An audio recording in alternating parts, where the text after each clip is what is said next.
Lights, camera, action. I'm Greydon, and I'm your guide through the deep dive into the world of movies right here on the Director's Cut. Check the description below for all the ways you can not only follow me, but also follow all of us here at Floor Slapper Sports. If you like sports, if you like wrestling, and if you like entertainment, come check us out at floorslappersports.com. All that stuff is in the link below, as well as my personal stuff, the Binbuster, right down there on Twitter, Instagram, and right here on YouTube doing this. So as you guys can see how the director's cut studios here decked out in Christmas, because why? It's Christmas month, because it's the month of December. So we're celebrating Christmas this month by special episodes of the Director's Cut. Today, we're talking Christmas Story and my love-hate relationship with this movie. Remember, here on the Director's Cut, we take the deep dive into this world of movies. Remember to hit that subscribe button, hit that like button, hit that bell notification for whenever a video drops. Without further ado, let's dive in to this 1983 classic. Based on the humorous writings of author Gene Shepard, this beloved holiday movie follows the wintry exploits of youngster Ralphie Parker, played by Peter Billingsley, who spends most of his time dodging a bully, Zach Ward, or should I say Scott Farkas is his character's name, and dreaming of his ideal Christmas gift, the Red Ryder air rifle, frequently at odds with his cranky dad, or the old man, Darren McGavin, who I will talk about a little bit here with his past of movies and TV, but comforted by his doting mother, Melinda Dillon, and her past. I mean, these people are very well decorated. Ralphie struggles to make it to Christmas Day with his glasses and his hopes intact.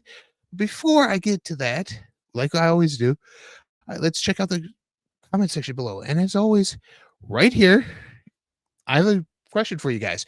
Welcome to the Director's Cut. What's your feelings of this movie? Do you love it? Do you hate it? And why? And I see here my buddy Movie Hunter's here. Evening, everyone. Smash that like button while you're here. That's right. Smash that like button, folks. Still at work, but I will try to follow along when I can. Thanks, Hunter, for showing up. You're a pal, man. You're a pal. Yeah, thanks, man. But like I said, we're talking Christmas Story. Like I said, we have two people here, Darren McGavin and Melinda Dillon. Let's talk about their legacy before we get into this. Melinda Dillon, who plays the mom in here, she starred in Who's Afraid of Virginia Woolf, on the Broadway production of that, the original Broadway production of that. She was also nominated for Academy Award for Best Supporting Actress for her roles in Close Encounters of the Third Kind and Absence of Malice. Both movies that she was nominated for were before this one. So she's Academy Award nominated actress headed in to what will become one of the more modern age Christmas classics. Let's put it that way. It's modern age in 1983. It's modern age. It's older than me. Yeah, and I'm modern in age right now. So, and Darren McFadden. For those of you that don't know who Darren McGavin is, sorry, not McFadden. Darren McGavin. He did he originated roles in Broadway productions of My Three Angels and The Rainmaker, followed by roles in Otto Preminger's The Man with the Golden Arm. But he was also most notably known for his TV role, Kolchak, the Night Stalker, from 74 to 75. So he won a Primetime Emmy for Murphy Brown in the 80s for Outstanding Guest Actor on a Comedy Series. So he was a well-decorated and well-respected actor of himself heading into this movie.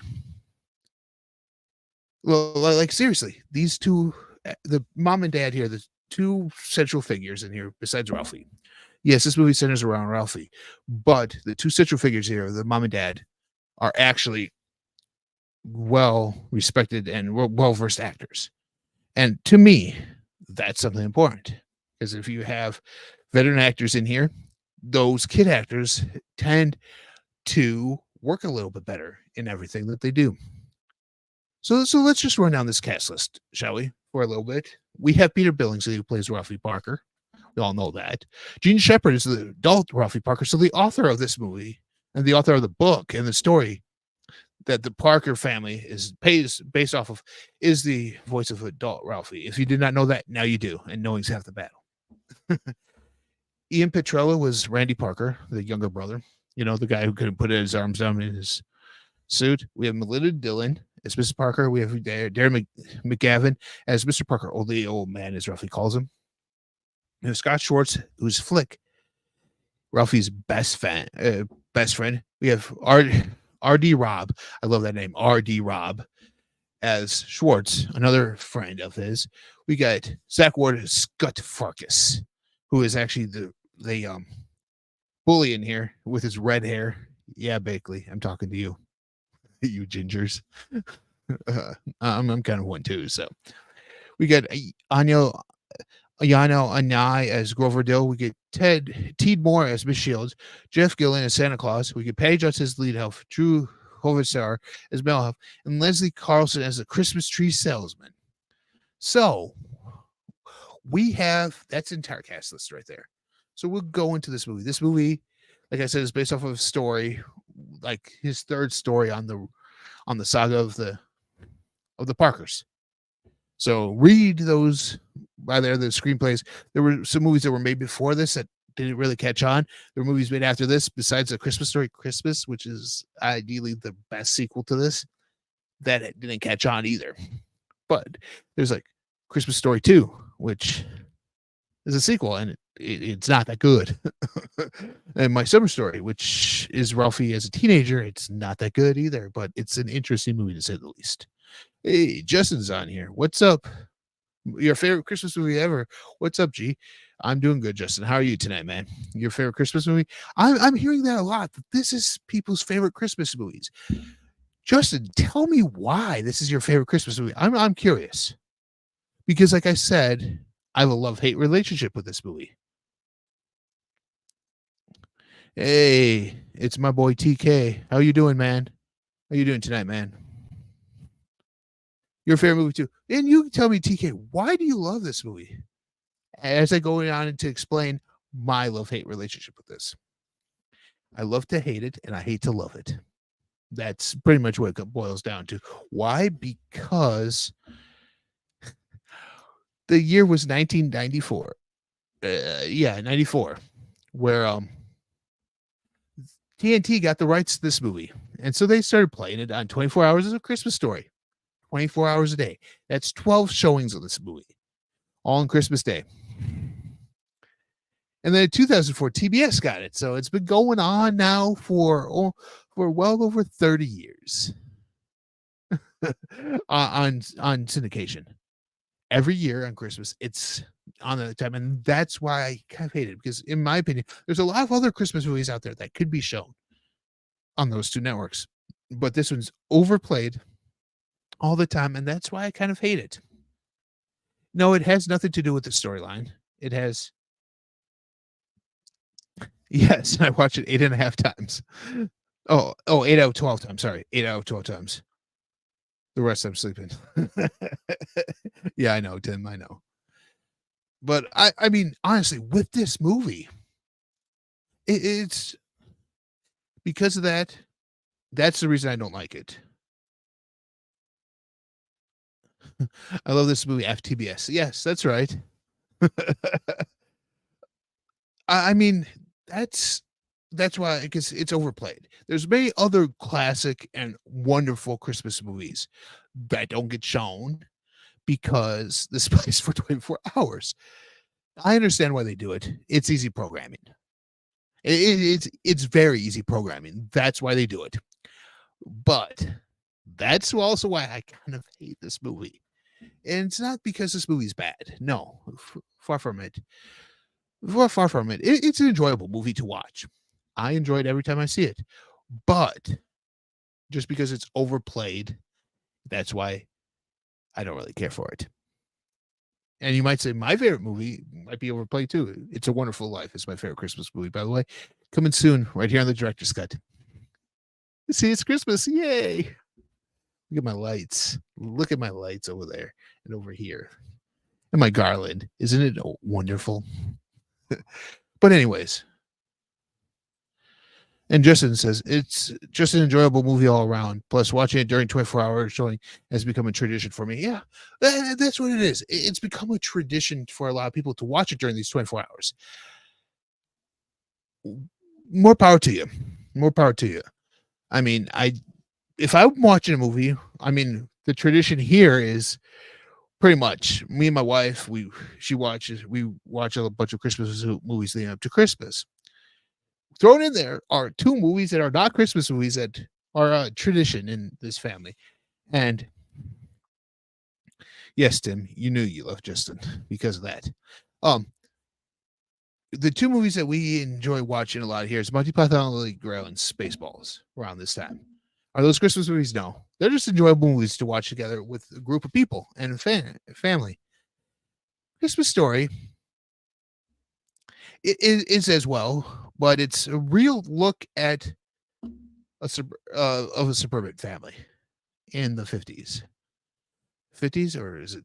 I always forget what year it is. And now you're born in the 40s. Sorry, the 40s. You guys ready to take out your little orphan Annie decoder rings and try and decode this message? Well, here it is. I've never tried Ovaltine, but I hear it's horrible.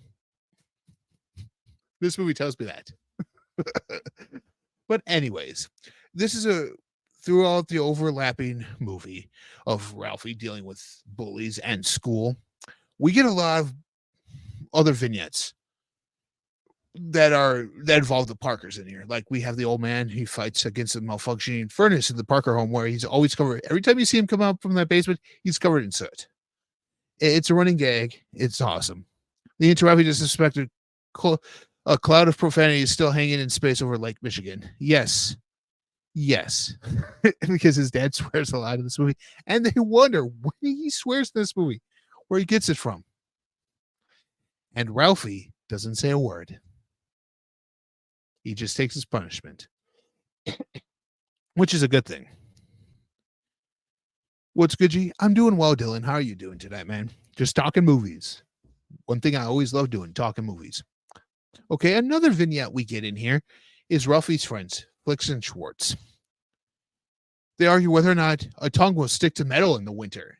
And we get the iconic scene of his tongue being stuck to a pole, and it kind of gets pulled.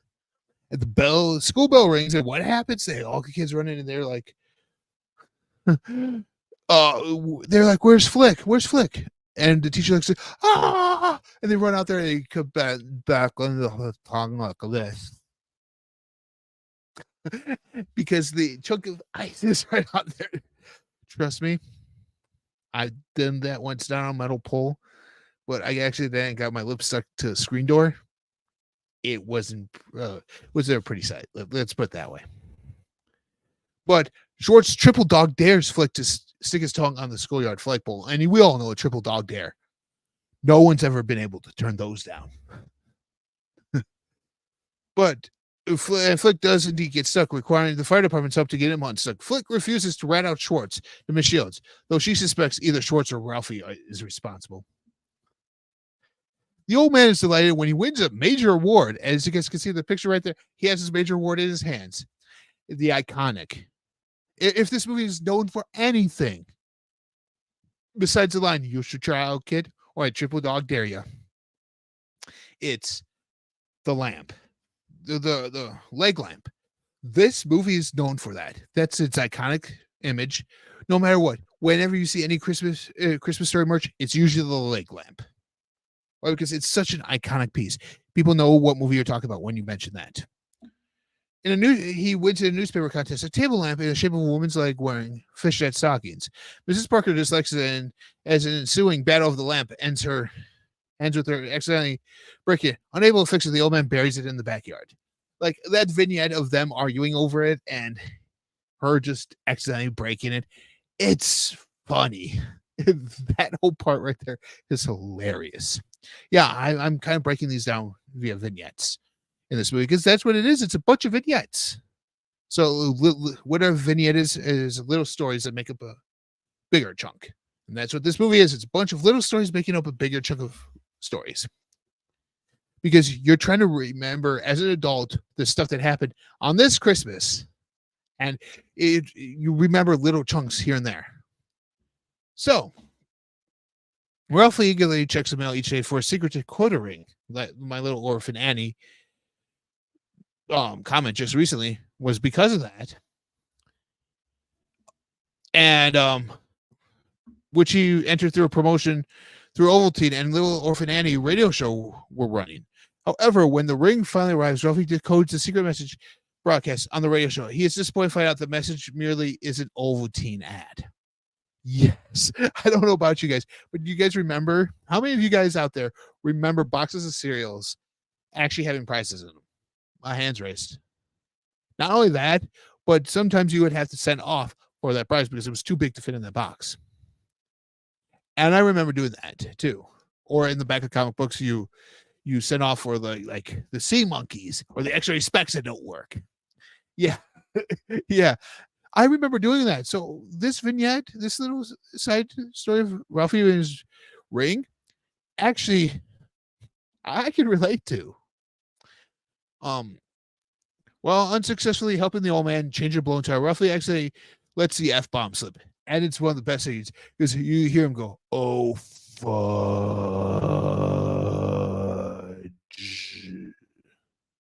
Which is another iconic scene we see in here because there's an old fudge bars with Ralphie's picture on it.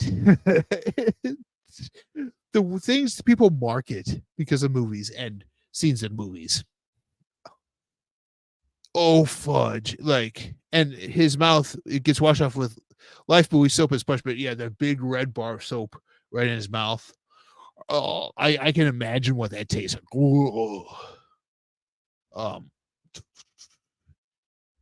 That night, he fancies about making his parents sorry by becoming blind from soap poisoning. What's up, Jerry? How you doing, man? Long time no talk, man. I hope you're doing well. Oh, you had a great Thanksgiving, and I hope you have a Merry Christmas too, bud. But anyways, yeah, he becomes blind from soap poisoning, and that little vignette of him with the glasses on, with the hat, walking the cane. It's hilarious because it's like, Ralphie, what happened? How did you get blind? Soap poisoning. Like his parents wouldn't know how he got blind? Like seriously, you're the reason why he's blind because of the soap poisoning. And you ask him why he's blind? Just the adolescent angst in here of Ralphie and the little goofiness that plays in part to that. Ralphie, his brother Randy, and Flick and Schwartz are tormented by neighborhood bullies Scott Farkas and Grover Dill.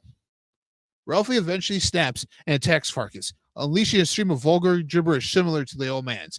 And the funny thing is, he actually beats him up. He's like, boom, boom, boom. Scott Farkas has a bloody nose, and he ends up running away. Ralphie's the hero of everyone who's ever been punished by a bully. And like I said, I have a love-hate relationship with this movie because I can relate to that too. Seeing people bullied in high school, college, being in grade school and high school too. Being bullied, it's a bad thing. It truly is. But you see Ralphie here just stick up for himself after it's all been said and done, and boom, boom, boom, just wailing on him. It's actually a good sight to see.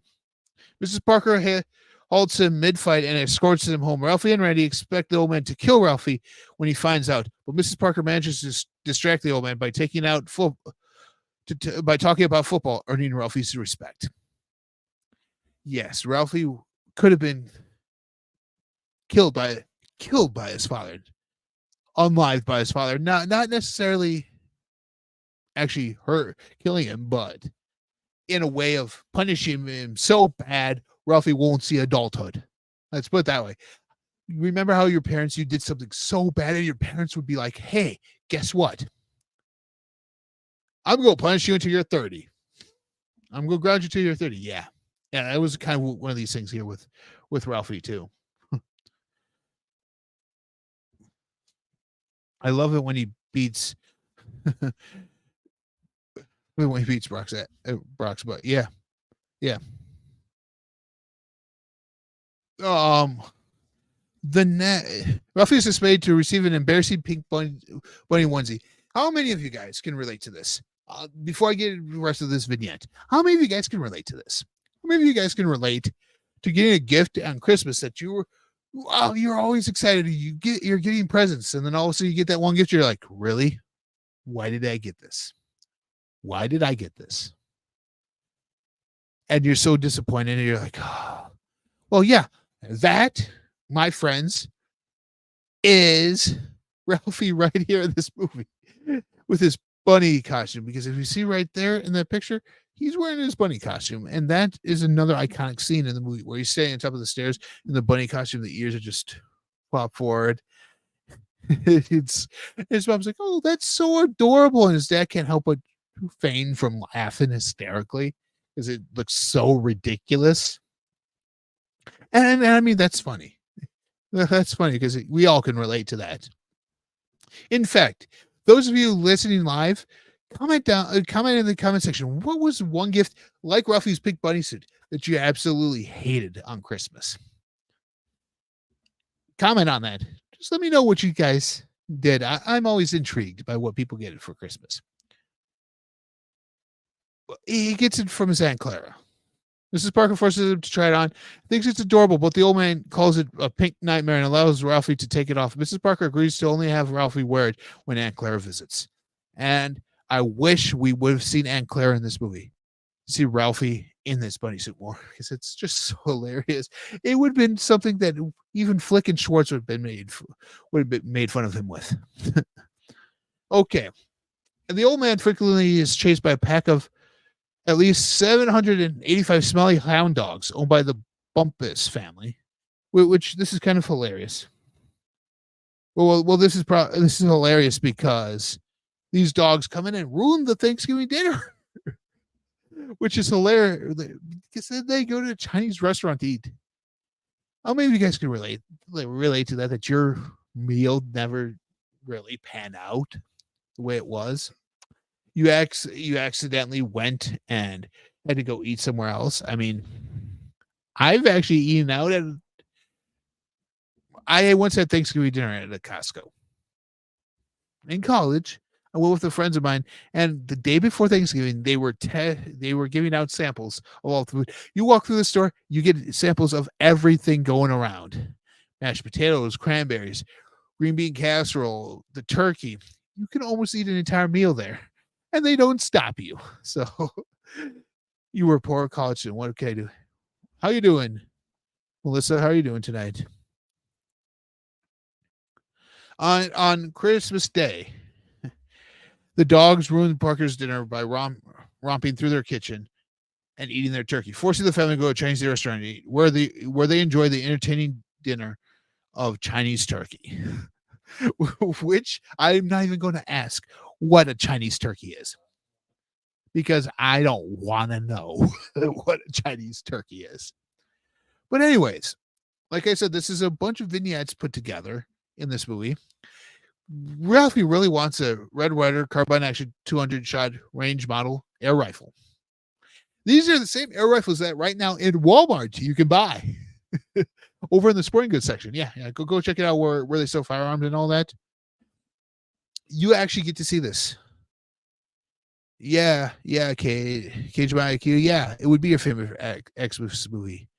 Why? Because you're a ginger. You're Scott Farkas, aren't you? You will poke your eye out. You shoot your eye. You shoot your eye out, kid. Yeah. Well, he technically does. Like we see him when he shoots that gun. It boom hits his shoulder, knocks off his glasses. They're busted. He really thinks he shot out his eye. Well, like we can relate to that when something doesn't go right as well. I love how Miss Shields also becomes, well, like he writes the story, and two things happen when he writes the story for class. I love this part where he writes a story about the Red Ryder gun and how he wants it.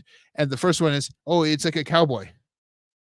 It's a cowboy story. And so he sits there, he says today, they're all excited. And then the next one is his teacher becomes like I think it's a witch. Yeah, and she just laughs at him about the Red Ryder gun and everything. Those scenes were actually very comical and awesome. The Santa at Higbee's department store, where Gene Shepard is actually the man in here. There's some guy standing in line to see Santa Claus with a little girl. That's him right there. The one who Ralphie actually talks to. That's him. Triple Dog Daria. Yeah. Oh, yeah. There we go. She becomes a wicked witch. That's what I thought. And you see, that's the thing. And Santa pushing the foot on Ralphie's head, pushing him down the slide. After Ralphie, who's so scared, was excited to see Santa, was so scared, couldn't say anything. Santa puts him on the slide, pushes him off, and Ralphie climbs back up and says, I want a Red Ryder Carbine Action 200 shot range model air rifle. And Santa's like, you should try it, kid. Boom! It pushes him down the slide, and Ralphie's just dismayed. And after Randy screamed the whole time. But I mean, he does it. If the BB ricochets and knocks off his glasses, Ralphie accidentally steps on them and breaks his glasses while trying to find them. He makes up a cover story that an icicle falling and hitting him in the face fools his mother, which keeps him from getting into trouble. How many times have we faked being sick from school?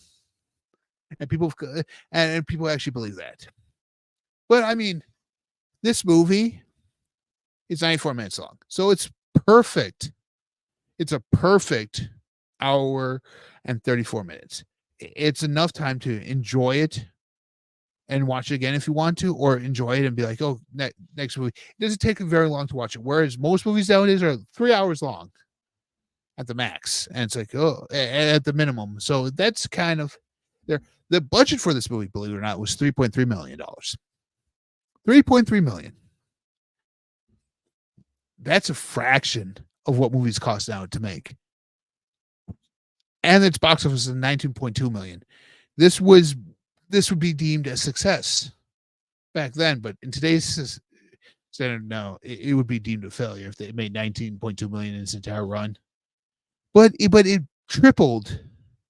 No, it at least it made 6 times the amount of money it was worth, which people enjoyed this in 1983.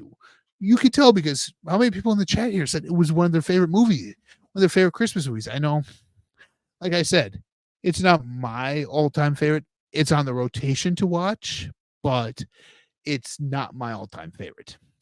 I have more favorites that are higher up on the list than this one is. But this is a good, fun movie. A movie that I think everyone can relate to.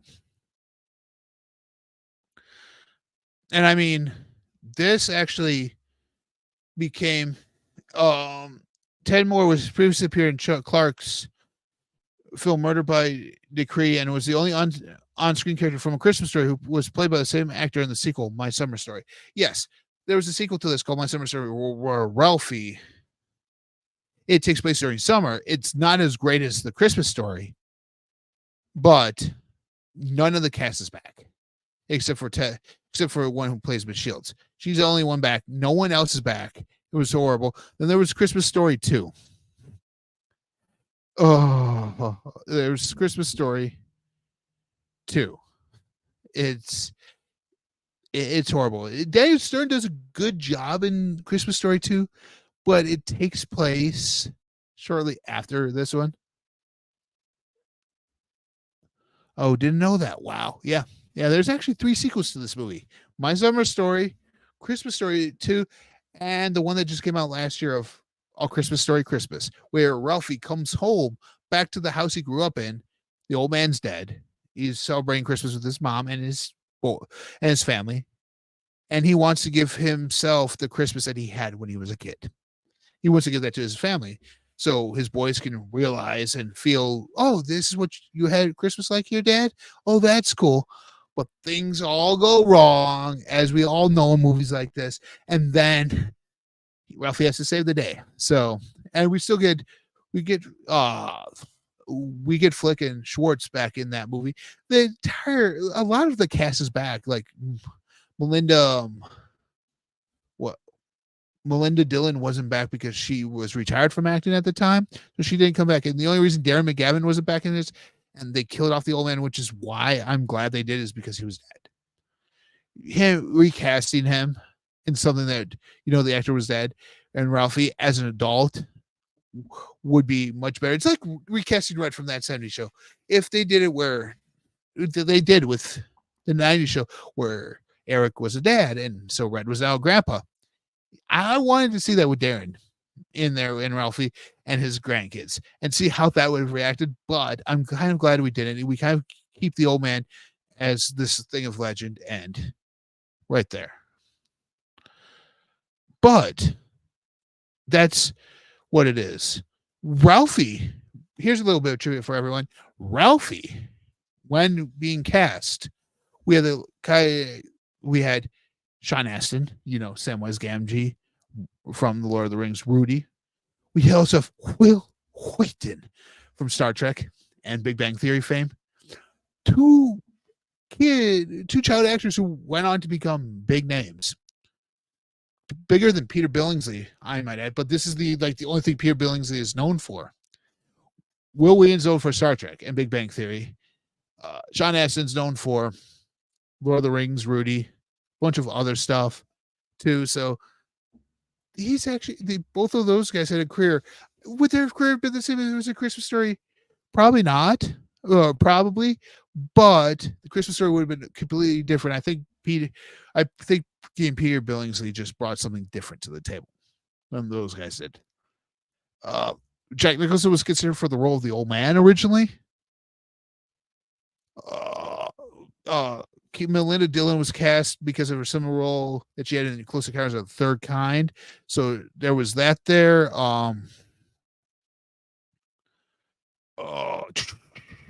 I mean, that's a lot of trivia right there for you guys to know about that.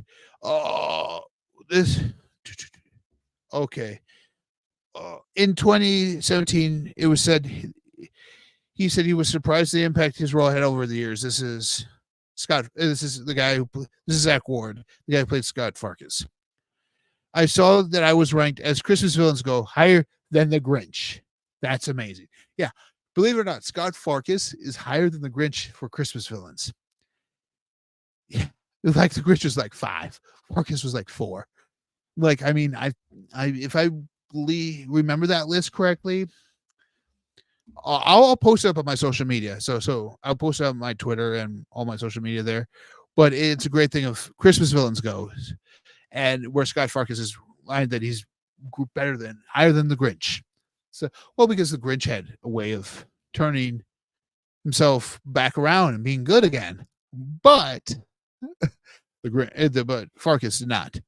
And I mean, that's an amazing accomplishment if you're considered better villain than the Grinch in a Christmas movie. I mean, it wouldn't be something I would be striving for, but I don't know about you guys. I mean, if you guys have been able to, hey Ivan, how you doing tonight, man? What's going on, fam? Happy Tuesday. Christmas Story was a great film. I enjoyed it. Yeah, it is. I'm just sick and tired of watching it of the replays. That's what it is. And I'm glad I don't have cable anymore, so I don't have to watch them. But I mean, do I own it? It's back there somewhere. It's back there on the one of those shows somewhere. I own it. It's like I said earlier. It's in my rewatch every Christmas. I mean, this was based off. It was set in Holman, Indiana, fictionalized version of Shepard's hometown of Hammond, Indiana, near Chicago. That's right. Takes place right near me, where I live, right near Chicago land, right near the Chicagoland area. So, because local references to the film include Warren G. Harding Elementary School in Cleveland Street. So, yeah, growing up, a little sense of pride. Yeah, we had that in there. But anyways, I just want to say something. I just want to say Merry Christmas. And I hope you guys enjoy this. It's come time for that time of the show where I give this a too sweet, it can't be beat, or too sour, don't even bother. What is it going to be? Let's find.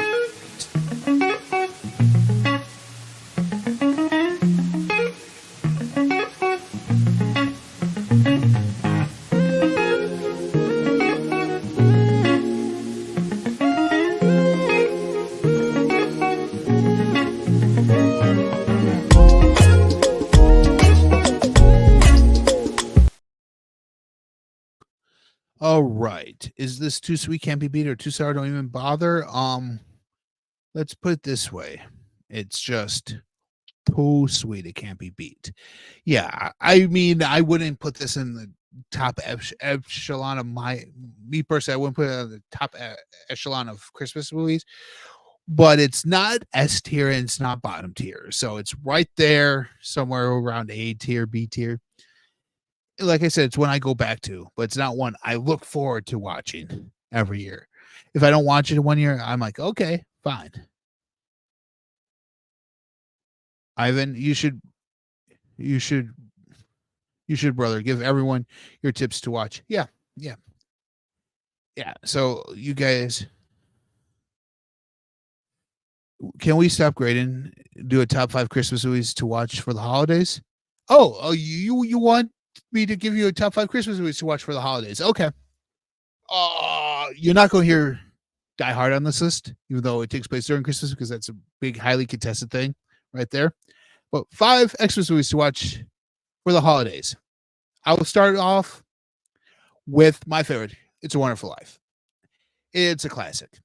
Watch it, you're going to enjoy it. National Lampoon's Christmas Vacation. The best vacation movie of that franchise. Watch that. Number 3, I'm going animated here. Charlie Brown Christmas. I just love Peanuts, and those characters by Charles Schwartz is awesome. To make it explain. I plan to, Ivan. You're just getting a little bit ahead of yourself, Ivan. Charlie Brown Christmas. There's also in there 8 Crazy Nights. What is that one? Well, I'm going to review that one on here for you guys eventually, so stay tuned for that. And as well, the number 5 one, it's just, these are 5 I would recommend. I would recommend the original, How the Grinch Stole Christmas, the animated one, which is very short. Watch that, and then watch the Jim Carrey one, and then watch the Benedict Cumberbatch cartoon one, because you'll pick up different things in there. The cartoon was more based on the book, although there were some things later on in different stories with the Grinch that the Benedict Cumberbatch one covers in story. Sorry, I know I'm jumping way ahead of, not much ahead a lot. Much love, brother. That's why you're the man of the recommendations. Thanks, Ivan. Thanks.